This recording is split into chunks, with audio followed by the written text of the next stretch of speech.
निर्देश दिया है आपने, क्या कहना चाहेंगे? पिछली बार जब सरजू नदी में बाढ़ आई थी, भयंकर बाढ़ आई थी, तो ये लग रहा था कि सहवदिया गांव कट के बढ़ जाएगा।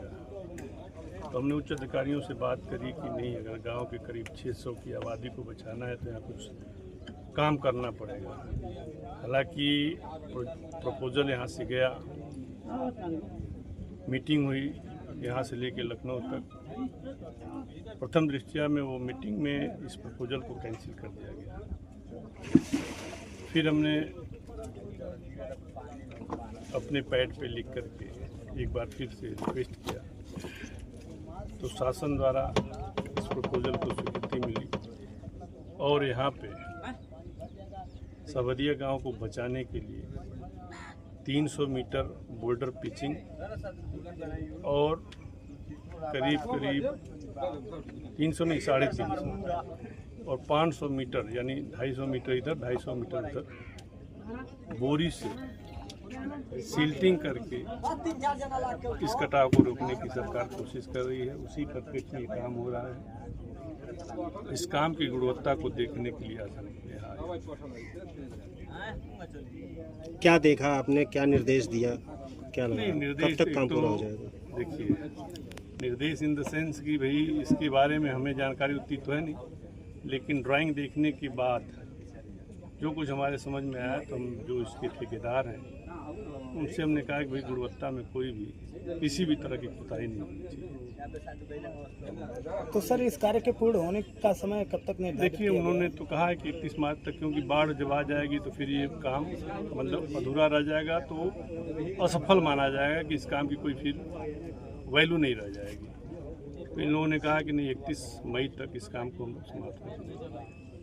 सर यहाँ ये बाढ़ जो ये पुल बन रहा है, ये डैम, इसके अलावा एक समस्या और है, ये बेलैया का ढाला आप देख रहे हैं, वो पुल टूटा हुआ है काफी साल से। टूटा हुआ बेलैया नहीं है, 7 जगह है वहाँ पे, 7 जगह हमने चिन्हित किए।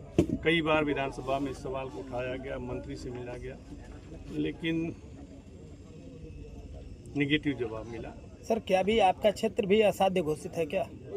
सॉरी, आपका क्षेत्र भी असाध्य घोषित किया गया है क्या? महुल्ला गढ़वाल बाग से उत्तर तरफ का क्षेत्र असाध्य है या असाध्य है आपके यहाँ? नहीं, महुल्ला गढ़वाल बंदे की उत्तर तरफ नहीं, उत्तर दक्षिण दोनों असाध्य हम कहेंगे। अब क्यों असाध्य है हम नहीं कह पाएंगे, लेकिन हमको लगता है असाध्य है। ठीक। ये कहानी है एक नदी की, कई गांवों की, वादों की, इरादों की, जो हर साल बह जाते हैं बाढ़ के साथ। लेकिन इस बार कुछ अलग हुआ है। सगड़ी से सपा विधायक डॉक्टर एच.एन. पटेल ने विधानसभा में आवाज उठाई तो सरकार को भी सुनाई दी और दिखाई भी। विधायक डॉक्टर पटेल ने जब सदन में घाघरा नदी के कटान पर सवाल उठाया तो सरकार को जवाब देना पड़ा और नतीजा ये निकला कि 4 करोड़ 15 लाख की योजना पास हुई। 8 डंपनर, 350 मीटर वायर किट बोल्डर और कटान से जूझते गांवों के लिए एक उम्मीद। 27 मार्च से काम शुरू हुआ और दावा है कि 31 मई तक पूरा हो जाएगा। यानी रेत पर महल बनाने की सरकारी कोशिश शुरू हो चुकी है। ग्राम प्रधान दिनेश पटेल का तगड़ा बयान है, यह किसानों के साथ छलावा है। उनकी मांग है कि उत्तर दक्षिण दिशा में डंपर लगाए जाएं ताकि नदी की धारा मोड़ी जा सके। लेकिन फिलहाल योजना का फोकस कागजी डंपनर पर है, न कि किसानों के कटते खेत पर। विधायक जी ने निरीक्षण किया और अधिकारियों को गुणवत्ता का पाठ पढ़ाया, पर ग्रामीणों का कहना है कि गुणवत्ता नहीं, अस्थायित्व चाहिए, क्योंकि बाढ़ आने पर सब बह जाता है, ठोकर भी, लोज भी और वादे भी। सरकार हर साल करोड़ों खर्च करती है और नदी हर बार करोड़ों की पोल खोल देती है। शासन के लिए सिर्फ एक योजना है, पर किसानों के लिए यह जिंदगी और जमीन का सवाल। और अगर योजना सिर्फ कागज पर रहेगी तो किसानों का भविष्य भी रेत में लिखा समझिए।